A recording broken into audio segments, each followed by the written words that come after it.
reading about it, objecting to it. We saw the J6 committee do this routinely. So they would, in all of these hearings, they would cut out the president saying, we're going to go there peacefully. And there's two parts of this speech that are routinely edited out by the media. One is his statement that we're going to go there peacefully. The other is his statement that we're going to go there to cheer on our allies. And both of them do not fit with this narrative. And it just so happens they are routinely cut out. And, you know, the fact is the BBC did see two of their top people resign. For full disclosure, I used to be a BBC legal analyst.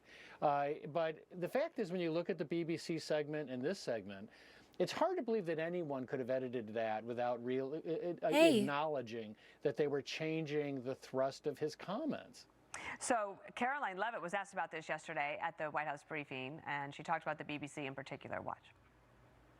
The president was deeply concerned by the editing, the purposeful and dishonest editing of his speech that was so clearly fake news. The president's external legal counsel has filed a lawsuit against the BBC.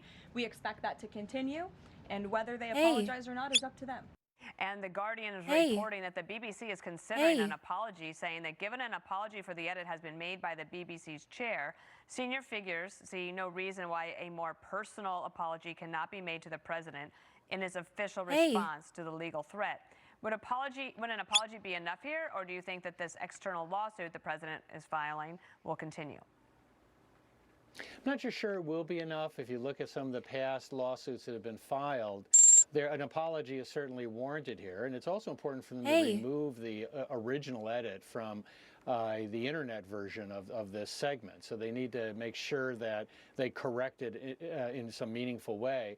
There's an irony here, Dana, because usually there's an advantage. I teach defamation, and there's an advantage for plaintiffs to bring defamation cases in England. It's a much better jurisdiction to bring that type of case than the United States. It's one of the differences between two systems that are very close in terms of our common law. But you really can't bring this case right now because of the time passage in England. So the advantages probably rest with BBC if this were to go to trial in the United States, because we have a robust standard protecting the media. And as a public official, President Trump will have to prove what's called actual malice, so that they knew the falsehood of their statement or showed reckless disregard as to the falsehood. Now, there's certainly evidence that can be used here, but it's an awfully high standard. Yep, a high bar to clear. Jonathan Turley, thanks. It's great to see you today. Thanks, Dana.